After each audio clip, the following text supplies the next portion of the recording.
An artist whose political stance has soured you.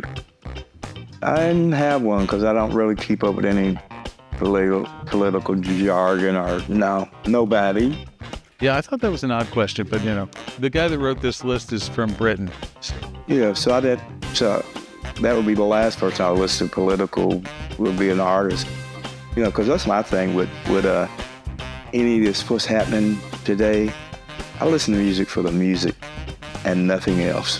I don't want to add nothing to it except for do I enjoy it, Snoop! And I'm not sure he made such a stance, but he did something that made a point. All right. Not cool. Artist whose political stance has soured you. This was tough, but I'm going to go with black metal artist Burzum. Really unfortunate politics.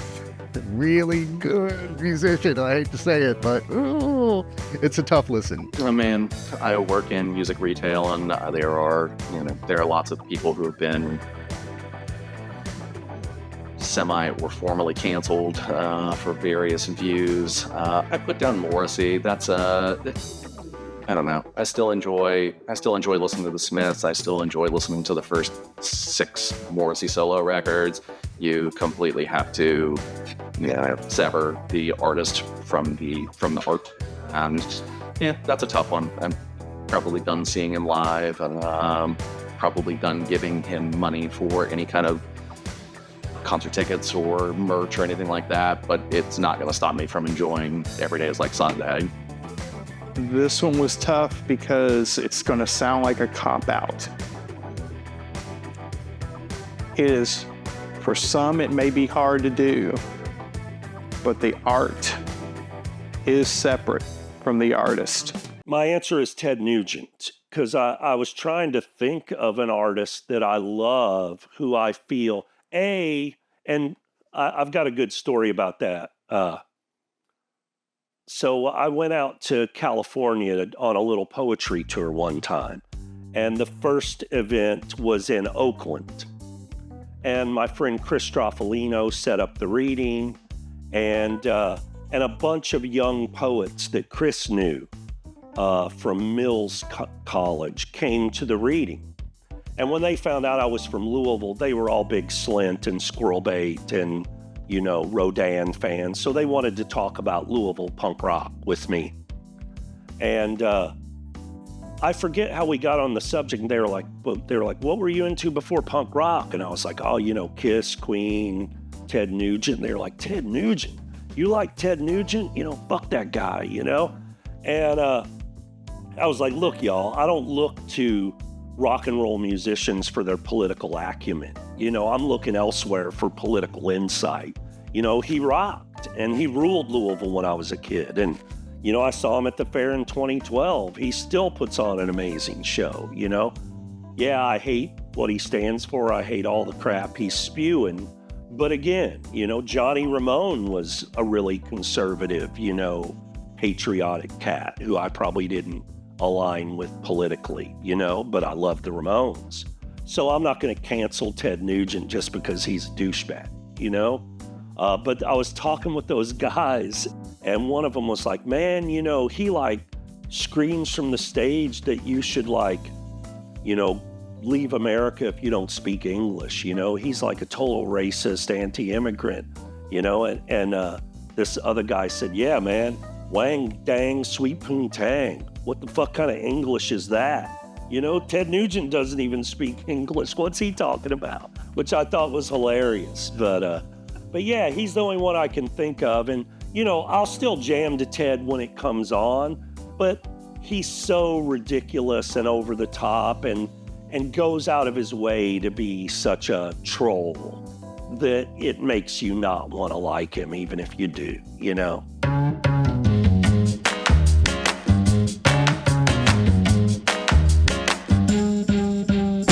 My favorite record label is Soul Jazz. It's a store in England, and they put out records, and their theory was we're just going to put out records we like, which is actually groundbreaking for record labels. So that's why I like Soul Jazz so much. King Records. Sid Nathan ran the label, and he wanted to control every aspect of the business. And fun fact, the earliest King records, when they were just a hillbilly label, were pressed in Louisville at the printing house for the blind. I have a jazz record by a guy named John Taylor, who's not from the Duran Duran guy, but like a British jazz cat. And it's on a label called Turtle Records. It's the most expensive record I've ever bought, but just the label's beautiful. And part of the reason I couldn't resist it is it was on a label I'd never heard of, and the label of the record was really gorgeous too. Label would be early, and this is just because I used to love watching the 45 go around as Atlantic Records. I used to love watching the 45 of Atlantic Records go around. But as far as anything else to do with, like, it was just more of a, I recognize, my Aretha records, my Wilson Pickett records, that world. I used to love watching it. A favorite record label. So I couldn't decide on that one if that was particularly about the artwork on the center label or if that was name a record label you love.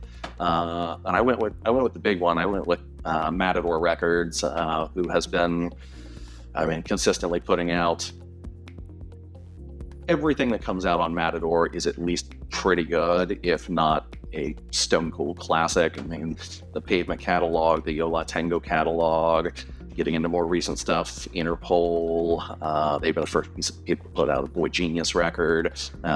Matador Records. Matador Records, by far my favorite record label. That's hard for me, but I went with Apple because they put out James Taylor's first album. Did they? Evidently.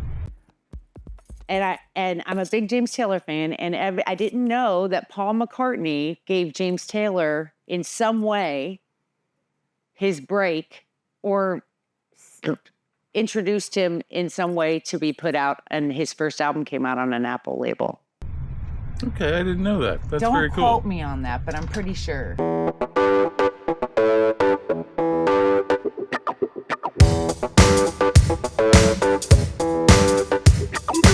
Once I got into the whole DJ world, and I didn't even listen to much Michael Jackson, but in that time when you was DJing, all the singles would come out, but it was off the wall for me, not the Thriller.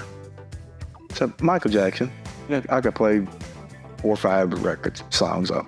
I can't believe I didn't think of that, but yeah. And I'm not even a Michael Jackson fan, but by me DJing, didn't matter. I could play a Michael Jackson record during that time when he, but again, not the Thriller record, the off the wall record. A run of great 3 singles from a record, Bobby Brown's Don't Be Cruel. You got the title track, Don't Be Cruel. You got My Prerogative.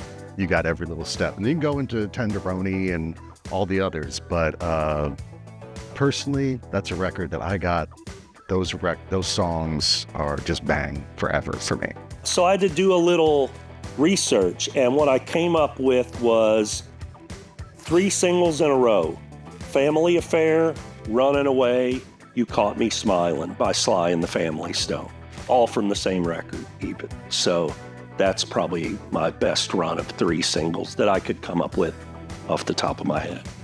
I'm a pretty massive Tom Petty and the Heartbreakers fan, and honestly, when I think about stringing together 3 singles plus, is Damn the Torpedoes. So Refugee and what song did I write down here? Here Comes My Girl, Even the Losers, and then the sort of oft-forgotten, I'm forgetting it right. You have to edit that part out. There's a 4th single on there that didn't track and didn't make it to the greatest hits, and that's maybe the best one on the record. But yeah, the singles from Damn the Torpedoes, that's pretty hard to beat. A run of 3 great singles.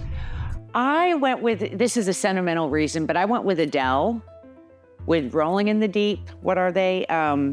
Set Fire to the Rain and Someone Like You. Because back when those were all coming out, my kids and I still went on little road trips together. And if we put one of those on, all of us, you just can't help but sing at the top of your lungs. And they were awesome. Yeah. And she is awesome, so. She is something else. 1979, you start with Don't Stop Till You Get Enough. Pick any 3 singles moving forward for 6 years. any 3 singles you want. Because once Don't Stop came out to promote Off the Wall by Michael Jackson, it's like he couldn't put a record out that wasn't gonna sell, wasn't a double-sided hit. Just, I got to live through that time. I'm telling you, you're younger than 40. You know, you don't have a conscious memory of, I don't think, because the industry's so different now. I don't know if you'll see that. Sorry for the Swifties, sorry for it's a different world now. And the idea that the promotion machine, you know, backing Michael Jackson, you know, again, the talent he had, Hughes production, all the above, you know, the idea that you can put song hit after hit after hit after hit, and then go, well, how are you gonna top that? And then you put out Thriller.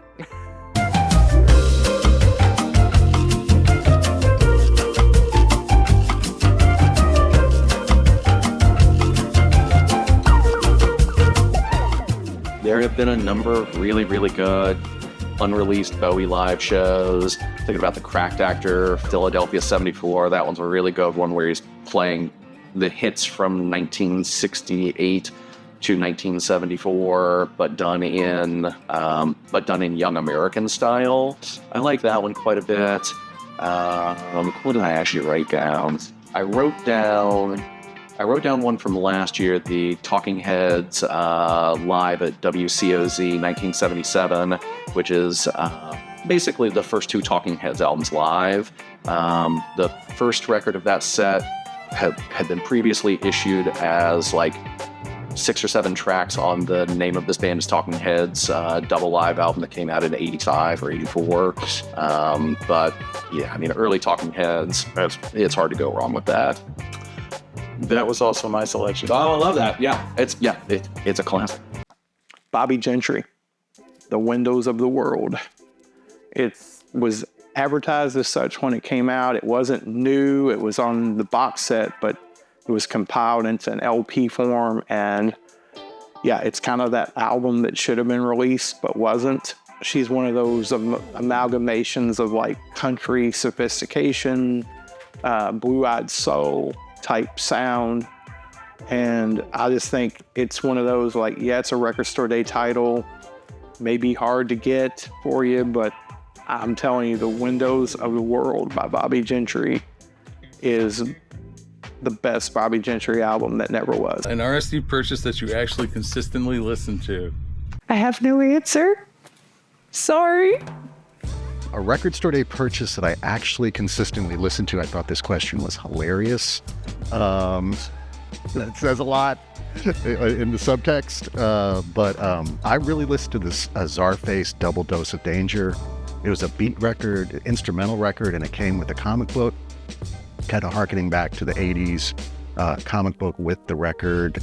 And it is, the beats are phenomenal. Very dusty, boom bap, rap beats. If you like, you know, if 90s, you correctly know that that's the best time for rap. It's just, that's what it sounds like. Boom bap. Boom bap, it's a term of rap.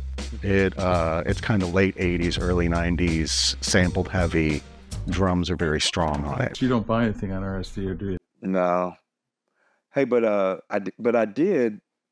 I can't remember the album, but I did buy something, took it home. Lake Street Dive. Oh yeah.